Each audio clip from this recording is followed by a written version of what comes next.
Vitiligo. তো vitiligo এটা actually একটা অটোইমিউন ডিসঅর্ডার। এটার খুব একটা ভিটিলিগো ইজ অ্যাকোয়ার্ড ক্রনিক। এখানে কি হয়, ভিটিলিগোতে ডিপিগমেন্টিং ডিসঅর্ডার বলা হয়। আমরা যদি পিগমেন্টিং ডিসঅর্ডার গুলো বলি, কিছু ডিসঅর্ডার আছে সেখানে হাইপোপিগমেন্টেশন হয়, কিছুতে হাইপার পিগমেন্টেশন হয়, আর কিছুতে ডিপিগমেন্টেশন হয়। হাইপোপিগমেন্টেশন কোথায় হয়, যেমন আমরা পিটিরিয়াসিস ভার্সিকালার, সেখানে স্কিন কালারের চাইতে একটু হাইপোপিগমেন্টেড লেশন তৈরি হয়। এরপরে যে পিটিরিয়াসিস আলবা, রোজিয়া, এগুলো সবগুলোতে কি হয়, মানে হাইপোপিগমেন্টেশন হয়। আর ভিটিলিগোতে কি হয়, টোটালি ডিপিগমেন্টেশন হয়। ডিপিগমেন্টেশন কি মানে, মেলানোসাইট যেগুলো আছে, যেগুলো আমাদের স্কিন কালারের জন্য রেসপন্সিবল, এই মেলানোসাইটের টোটাল লস হয়ে যায়, প্রোগ্রেসিভলি লস।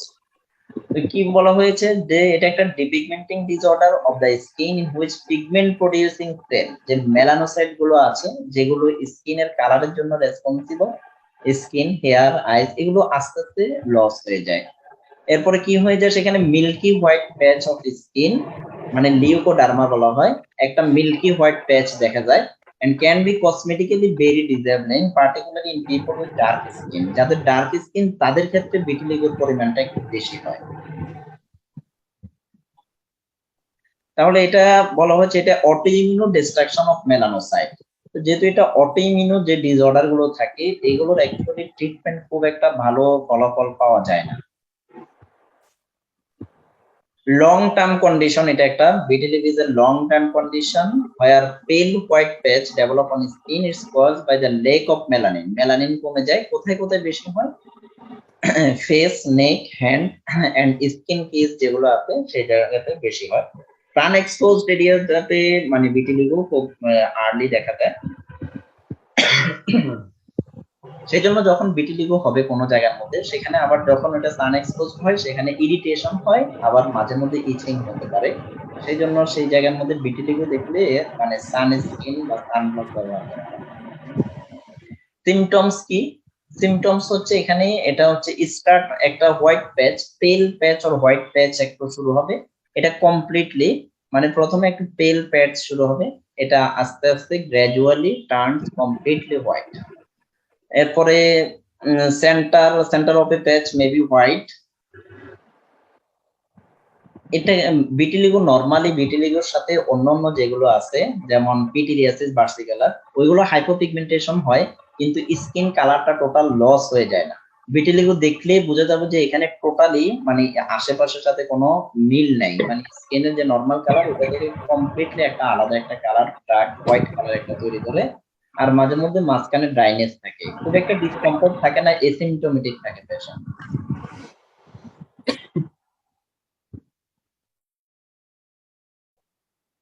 কমন সাইট কি কি, কমন সাইট হচ্ছে mouth and eyes, finger and wrist, armpit, groin, genital area, আর ইনসাইড ইউর মাউথ, লিপের মধ্যে খুব বেশি হতে পারে। তো ভিটিলিগো আবার দুই প্রকার বলা হয়, সেগমেন্টাল ভিটিলিগো, নন সেগমেন্টাল ভিটিলিগো। এখানের মধ্যে দেখেন এই যে ঠিক এই ধরনের কালার হবে, এটা হচ্ছে স্কিন কালার, স্কিন কালারের এইসব জায়গা থেকে হঠাৎ করে মেলানোসাইট গুলো প্রোগ্রেসিভলি লস, হাতের মধ্যে হচ্ছে ডায়াগনোসিস, এগুলো সিমেট্রিক্যাল হয়ে থাকে। এর মধ্যে লিপের মধ্যে দেখা যাচ্ছে, এখানে ব্যাকের মধ্যে দেখা যাচ্ছে যে টোটাল স্কিন কালারটা লস হয়ে যাচ্ছে। আচ্ছা একটা জিনিস বুঝেন, এই কালারটা যেটা আছে এখানে আমি যেটা দেখাচ্ছি, এটাকে কি বলবেন, এটাকে হাইপোপিগমেন্ট বলবেন না হাইপার পিগমেন্ট বলবেন? Hyper pigmentation. এই যে এই কর্নারে যেটা দেখা যাচ্ছে এটা হাইপার পিগমেন্টেশন, এটা টোটালি ডিপিগমেন্টেশন। আর এখানে হাইপোপিগমেন্টেশন খুব একটা এখানে নাই, আদার্স ইয়ার মধ্যে আছে হাইপোপিগমেন্টেশন গুলো। আমরা এই লেশনটাকে হাইপোপিগমেন্টেশন বলতে পারি, যে এখানে এখনো কমপ্লিট লস হয় নাই।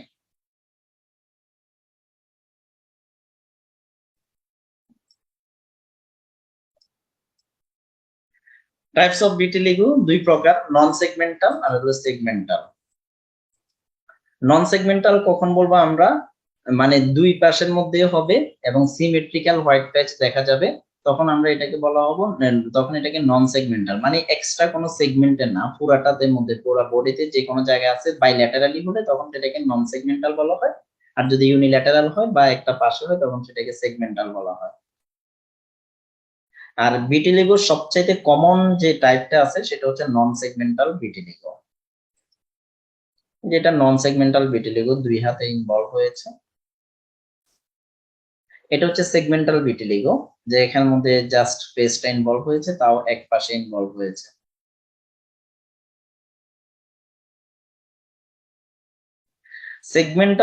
নন সেগমেন্টাল ভিটিলিগো এটা অ্যাডাল্টদের ক্ষেত্রে খুব বেশি দেখা যায়, আর সেগমেন্টাল ভিটিলিগো যেটা আছে এটা ইউজুয়ালি 3 টু মানে মানে বাচ্চাদের ক্ষেত্রে বেশি দেখা যায়।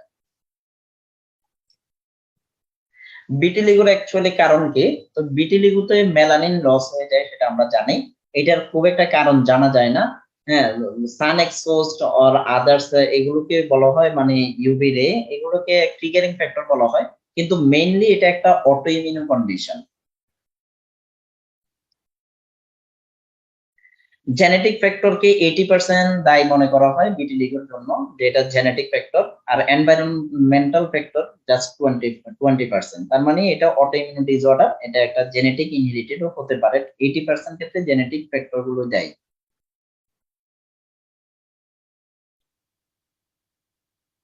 এখানে কয়েকটা বলা আছে যাদের থাইরয়েড ডিজিজ হয়, the strongest association is with thyroid disease which can affect up to 15% of adult and 5 to 10% of children with vitiligo। যাদের থাইরয়েড ডিজিজ আছে, হাইপারথাইরয়েডিজম অথবা হাইপোথাইরয়েডিজম, তাদের ক্ষেত্রে ভিটিলিগো হতে পারে।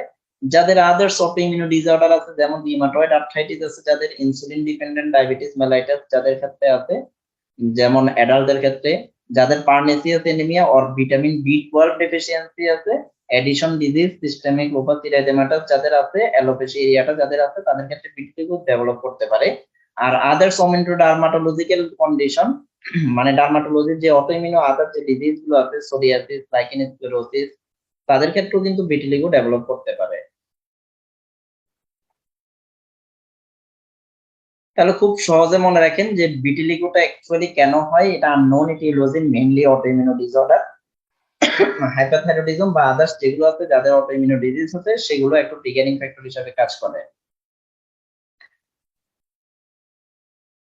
Stressful events such as childbirth, skin damage, severe sunburn, এগুলো trigger হিসেবে কাজ করতে পারে, বাট এগুলো অ্যাকচুয়াল ভিটিলিগোর কজ না। ভিটিলিগো কিভাবে ডায়াগনোসিস করবেন? নরমালি এটা ডায়াগনোসিস করা হয় কিভাবে, ক্লিনিক্যালি ডায়াগনোসিস করা হয়। এরপরে ফ্যামিলি হিস্ট্রি, আদার্স কোনো যে তার অটোইমিউন ডিজিজ আছে কিনা, সেগুলো নিয়েও একটু ডায়াগনোসিসের জন্য একটু ক্লু পাওয়া যায়।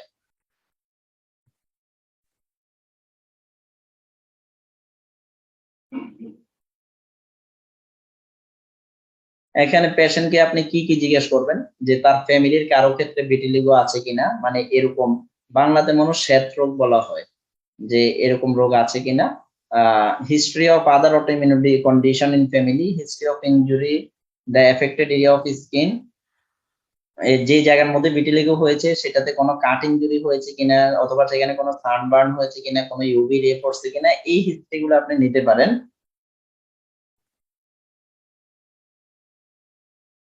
যদি সানবার্নের কারণে হয়ে থাকে তাহলে সেগুলো দেখা গেছে ট্রিটমেন্টের মধ্যে মোটামুটি ভালো হয়ে যাবে। What is treatment for vitiligo? Vitiligo treatment কি? দেখেন, there is no cure for vitiligo and treatment is often unsatisfactory. এটার কোনো কিউরেটিভ ট্রিটমেন্ট নাই। যেসব মানে ক্রিম বা আদার্স যেগুলো ব্যবহার করা হয়, এগুলো সবগুলোই মানে টেম্পোরারি, ডিজিজ প্রোগ্রেশন হওয়াটাকে প্রিভেন্ট করা যায়, কিন্তু এটা যে কিউরেটিভ কোনো ট্রিটমেন্ট নাই, যতটুকু হয়ে আছে এতটুকু থাকবে। অথবা ফেসের ক্ষেত্রে হলে, বাচ্চাদের ক্ষেত্রে যদি ফেস, নেক, এসব ক্ষেত্রে হলে কিছুটা ইমপ্রুভ হয়, তবে এটা স্যাটিসফ্যাক্টরি না। মানে এটা পেশেন্টকে একটু কাউন্সেলিং করে নিতে হবে, যে এটা আপনার শরীরের সাথে একটা অটোইমিউন ডিসঅর্ডার, এটা অ্যাকচুয়ালি খুব একটা ট্রিটমেন্টে কাজ করবে না, কিন্তু আমরা আপনাকে কিছু ক্রিম দেব যাতে করে এটা খুব বেশি বেড়ে না যায়, এই মানে ইয়া করে আপনি তাকে দিতে পারেন, কিন্তু এটা যে খুব একটা কাজ করবে এমন না।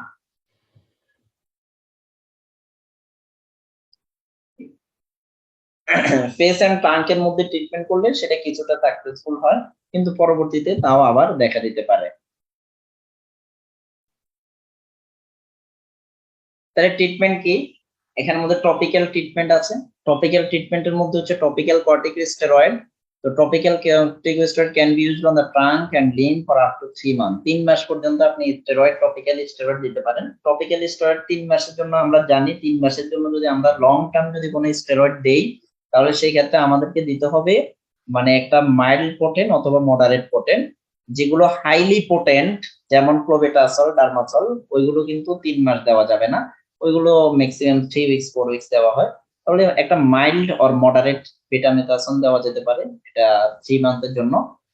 আর আছে কি, এখন ফেসের মধ্যে মনে করেন ফেসের মধ্যে আছে ভিটিলিগোটা, ফেসের মধ্যে হয়েছে অথবা জেনিটাল এরিয়াতে হয়েছে অথবা আইলিডে হয়েছে।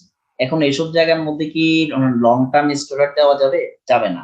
এসব জায়গার মধ্যে যেখানে লং টার্ম স্টেরয়েড দেওয়া যায় না সেসব জায়গার জন্য আমরা একটা মেডিসিনের নাম জানি, সেটা কি ক্যালসিনিউরিন ইনহিবিটরস, যেটাকে টেক্টোলিমাস অয়েনমেন্ট। এক্সিমার ক্লাস এটা নিয়ে অনেক আলোচনা করেছি।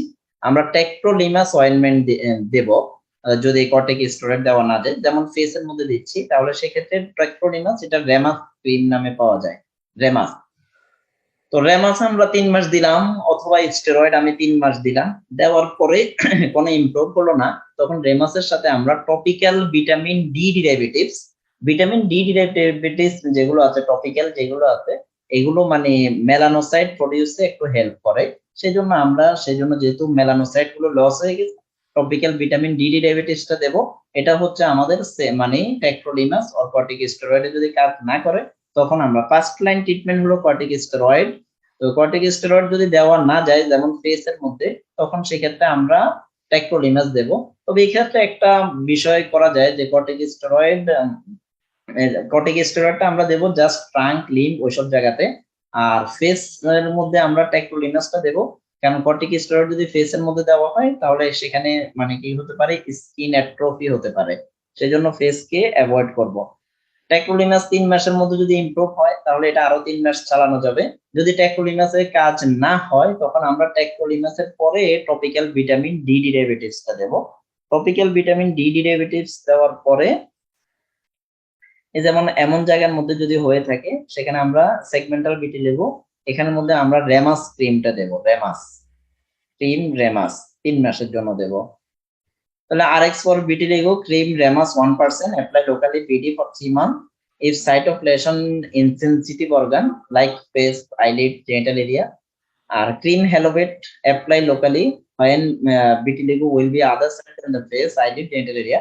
halobate টা আমরা 3 সপ্তাহে দেব। 3 সপ্তাহ দেওয়ার পরে আমরা মানে halobate টা তো হলো হাইলি পোটেন্ট, সুপার পোটেন্ট বলা হয়, দিয়ে বাকি যে টাইমটা আছে সেই টাইমের জন্য আমরা আরেকটু নরমাল একটা দিয়ে দেবো, বেটাসন অয়েনমেন্ট পাওয়া যায়, বেটাসনের মধ্যে চলে যাব, মানে মাইল্ড অর মডারেট একটার মধ্যে চলে যাব।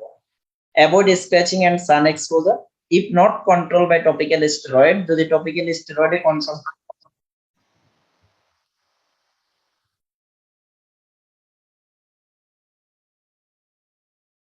যদি টপিক্যাল স্টেরয়েডে কন্ট্রোল না হয় তখন সেক্ষেত্রে আমরা কি করে শুরু করব, টপিক্যাল ক্যালসিপোট্রায়লটা শুরু করব, ভিটামিন ডি ডেরিভেটিভস। তো ভিটামিন ডি ডেরিভেটিভসটা তখন আমরা দেব ইভিনিং, আর স্টেরয়েডটা আমরা দেব মর্নিং। আর যদি ফেস ইনভলভ থাকি তখন স্টেরয়েডের জায়গায় ক্রিম রেমাসটা চলবে। আসসালামু আলাইকুম, ভিটামিন ডি ডেরিভেটিভ কি পাওয়া যায়? ভিটামিন ডি ডেরিভেটিভস এই যে ডাইবন নামে পাওয়া যায়। ডাইবন, আচ্ছা। আচ্ছা, এখানে যেটা আছে এটা একটু কারেকশন করে নেবেন। হ্যালোভেটটা এটা চলবে 3 to 4 উইকস, দেন পরবর্তীতে আমরা হ্যালোভেটটাকে চেঞ্জ করে আমরা সেখানে বেটাসন মধ্যে চলে যাব, বেটাসন অয়েনমেন্ট।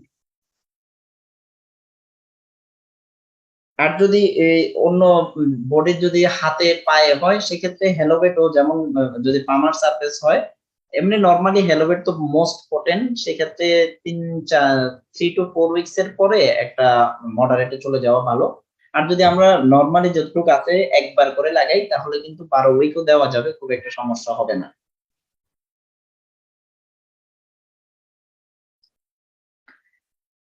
যদি মোটামুটি এটার মাধ্যমে কন্ট্রোল না হয় তাহলে পেশেন্টকে একটু রেফার করে দিবেন। রেফার করে দিবেন এই জন্য যে রেফার করলে যে সে ভালো হয়ে যাবে এমন না, অ্যাকচুয়ালি মোটামুটি রেফার করলে ট্রিটমেন্ট এগুলো চলবে, কিন্তু নেক্সট স্টেপটা হচ্ছে ফটোথেরাপি, এটা ডার্মাটোলজিস্ট দেবেন।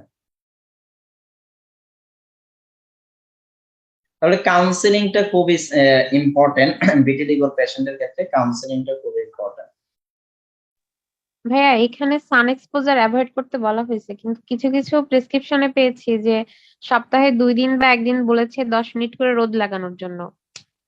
এই বিষয়টা যদি একটু ক্লিয়ার 10 করতেন। মিনিট করে রোদ কেন লাগাতে হয়েছে এটা বলেন আপনি, এটার অ্যান্সার দেন। আমাদের যে ভিটামিন ডি সিনথেসিসের জন্য আর কি। আর সান এক্সপোজার অ্যাভয়েড করার মানে হচ্ছে যে যারা একবারে রোদের মধ্যে মানে কাজ কারবার করে সারাদিন 10-12 ঘন্টা রোদের মধ্যে থাকে, তাই ইউজুয়ালি সান এক্সপোজার অ্যাভয়েড মানে হচ্ছে ওই ধরনের মানে কন্টিনিউয়াসলি যে সান এক্সপোজার সেটার কথা সেটা বোঝানো হয় আর কি।